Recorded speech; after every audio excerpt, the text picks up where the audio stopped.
Magandang araw mga kapadyak. Magtatanggal tayo ng bottom bracket.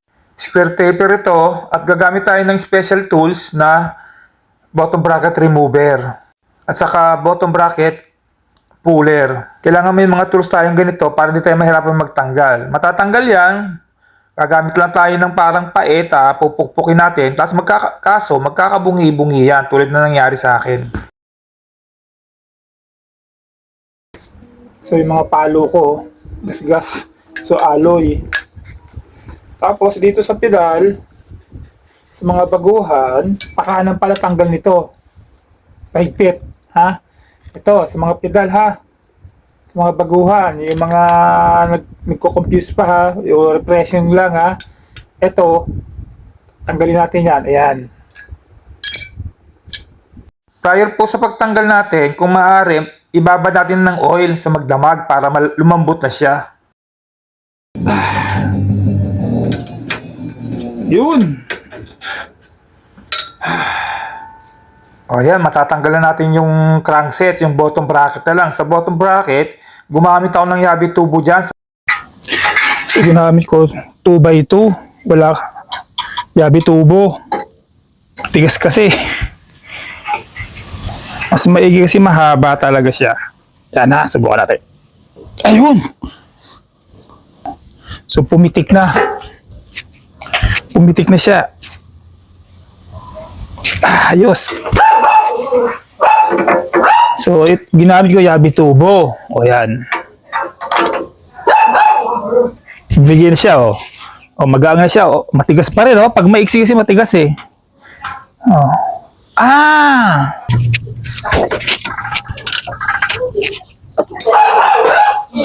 Lumuluwag na siya. Ginamit. Ito pinakamahirap pala tanggalin, itong bottom bracket pag matanggal na. Itong bike na to is 35 years old na mahigit. So, doon in-expect ko na maano to, medyo matagal. Matagal kasi nga kilawang. So, pababa,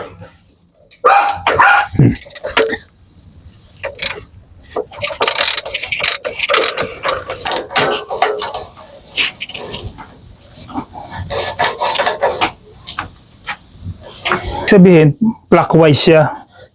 Ayan. Sa mga nagtatanong, ito naging teknik ko kung paano ko ikinabit yung bottom bracket remover. Gumamit lang ako ng mahabing tornilyo. Kailangan kasi nakalock talaga yan. Iksi lang sa binaon. Ngayon, ang ginawa ko dyan, malaki tong ano natin. Maghanap ako ng tornilyo na papasok dito. Ito sa kasi original pang crankset, maiksi. Ayan yan, maiksi. So naghanap ako. Ayan. So ganyan siya. Pasok natin, ganyan lang yan.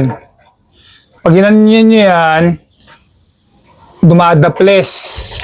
So kailangan talaga. So naglagay ako ng washer. Panlock. Yan, o.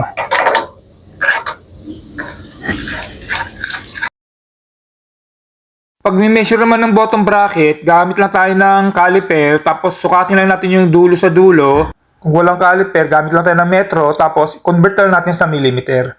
So nagpapasalamat pala ako sa mga nanood. Thank you very much. Ciao for now. And please don't forget to subscribe.